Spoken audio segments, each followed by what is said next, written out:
ఆకలి అన్ని రోగాల్ని పోగొడితే నిద్ర సగం రోగాల్ని పోగొడుతుందని సామెత. కాబట్టి నిద్రకి సంబంధించి ఇంత ప్రాధాన్యత ఉంది. అయితే నిద్రకి సంబంధించినటువంటి ఈ ప్రాముఖ్యత ప్రాధాన్యత అందరికీ తెలుసు, కానీ ఒక డౌట్ వస్తూ ఉంటుంది. మధ్యాహ్నం భోజనం తర్వాత కునుకు తీయవచ్చా, మంచిదేనా అని. దీనికి సంబంధించి ఆయుర్వేదం ఏం చెప్తుంది, అసలు దీనికి సంబంధించిన టెక్నికాలిటీ ఏమిటి, ఇది మనం ఈ వీడియోలో తెలుసుకుందాం.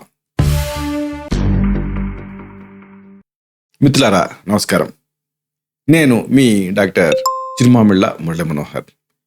ఈ వీడియోలో మనం తెలుసుకోబోయేది అతి ముఖ్యమైనటువంటి విషయం. భోజనం తర్వాత మధ్యాహ్నం కునుకు తీయొచ్చా లేదా అనేది. చాలామందికి మధ్యాహ్నం భోజనం తర్వాత నిద్రపోవటం లేదా కాసేపు కునుకు తీయటం అనేది ఒక అలవాటు. నిజానికి ఇది అలవాటు కాదు, ఒక కంపల్షన్ లాగా కూడా కొంతమందికి అనిపిస్తూ ఉంటుంది. నిద్ర మధ్యాహ్నం భోజనం చేసే వరకు కూడా ఎటన్నా వెళ్దాము, ఏదైనా పని చేసుకుందాం అనుకుంటారు.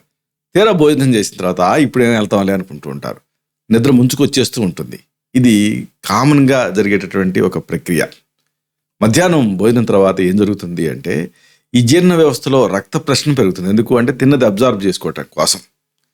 మరి రక్త ప్రసరణ పెరగటం అంటే మెదడుకి తగ్గుతుంది కదా, అంటే మెదడుకి రక్త ప్రసరణ తగ్గుతుంది. ఇలాగా తిన్నది అబ్జార్బ్ చేసుకోవాలంటే ఉన్న బ్లడ్డే ఇటు డిస్ట్రిబ్యూట్ అవుతుంది పేగుల వైపు. అప్పుడు ఏం జరుగుతుంది, ఒక్కసారిగా మరి మెదడు పనిచేయకూడదు కదా, అందుకని నిద్రమత్తు, అలసట ఇలాంటివి అనుభూతి అవుతాయి. అయితే ఇలాగ పగటిపూట నిద్రపోవటం ఆరోగ్యానికి మంచిదా, దీన్ని ఇలా పోవచ్చా, ఇది చాలామందికి వచ్చేటటువంటి డౌట్.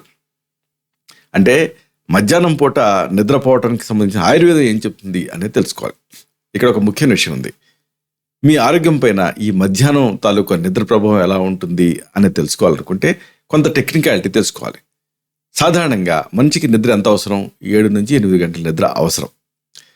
చాలాసార్లు ఈ ఉద్యోగం వల్ల కానీ, లేదా కుటుంబ బాధ్యతల వల్ల కానీ, ఇతర కారణాల వల్ల కానీ ఉదయాన్నే నిద్ర లేవాల్సిన అవసరం ఉంటూ ఉంటుంది కొంతమందికి. కొన్ని సిటీస్లో అయితే మామూలుగా 4 లేచి 5 పని తెమల్చుకొని 6 బస్ స్టాప్లో ఉండేవాళ్ళు ఉంటారు. అంటే దీంతో ఆ స్లీప్ డిప్రైవేషన్ అనేది ఏర్పడుతూ ఉంటుంది. ఇలాంటప్పుడు ఇలాంటి వాళ్ళకి మధ్యాహ్నం నిద్ర అనేది అవసరం. ఆయుర్వేదం వృద్ధులు, అలాగే చిన్నపిల్లలు, ఇంకా ఇలాగా ఏదైనా రోగాన్ని పడిన వాళ్ళు, అలాగే ప్రత్యేకంగా రాత్రి నిద్ర మేలుకున్న వాళ్ళు, వీళ్ళకి మధ్యాహ్నం నిద్రని అలౌ చేసింది. పెరుగుతున్నటువంటి పని భారం, అలాగే బిజీ లైఫ్ స్టైల్, ఒత్తిడితో కూడినటువంటి పరిస్థితుల్లో ఉన్నారు చాలామంది. ఇలాంటప్పుడు మధ్యాహ్నం వల్ల రిఫ్రెషింగ్ అనిపిస్తుంది. అందుకే కొన్ని సాఫ్ట్వేర్ కంపెనీలు అయితే న్యాప్ రూమ్స్ను కూడా పెట్టాయి. అంటే ఏంటంటే మధ్యాహ్నం కొద్దిసేపు వాళ్ళు న్యాప్ తీసుకుంటే మళ్ళీ రిఫ్రెషింగ్గా పనిచేస్తారన్న ఉద్దేశంతో. మధ్యాహ్నం తాలూకు నిద్ర శరీరాన్ని మాత్రమే కాదు, మనసుని కూడా రిలాక్స్ చేస్తుంది. కాబట్టి రోజులో దాదాపుగా 1 గంట నిద్రపోవటం వల్ల ఇలా మధ్యాహ్నం పూట శారీరక కండరాలు మొత్తం కూడా విశ్రాంతి పొందుతాయి. ఇప్పుడు రాత్రిపూట సరిగ్గా నిద్ర లేకపోతే. అలాగే ఈ నిద్రాన్ని వల్ల మైండ్ కూడా రిలాక్స్ అవుతుంది.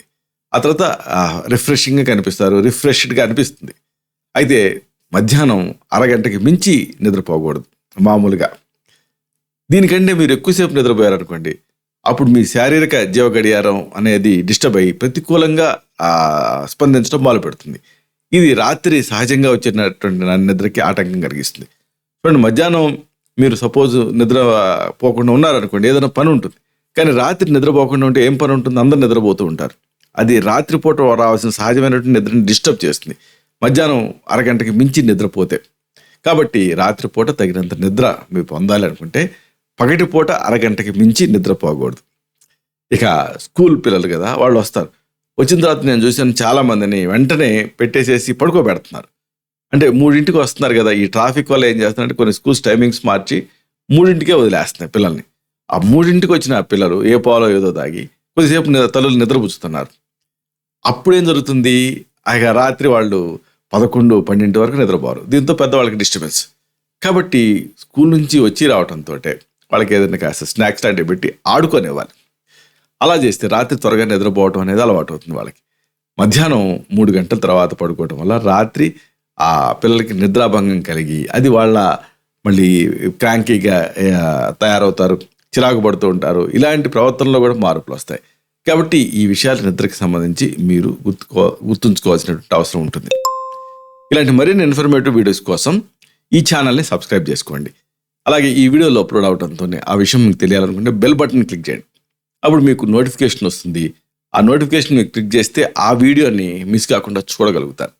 అలాగే ఈ వీడియో వల్ల ఏమాత్రం మీకు ఉపయోగం జరిగిందని మీరు అనుకున్నా లైక్ బటన్ క్లిక్ చేయండి, అంటే థమ్స్ అప్ బటన్. అప్పుడు ఏం జరుగుతుంది, ఈ వీడియో మరింత ఎక్కువ మందికి రికమెండ్ అవుతుంది. అంటే ఈ వీడియో తాలూకు పర్పస్ సర్వ్ అవుతుంది. అంటే అందరికీ ఆరోగ్యం అనేటటువంటి మన అభిలాష నెరవేరుతుంది. శతం జీవ శరదో వర్ధమానః, శతం హేమంతాన్ శతం వసంతాన్. 100 శరత్తులు, 100 హేమంతాలు, 100 వసంతాలు వర్ధిల్లుతూ జీవించండి.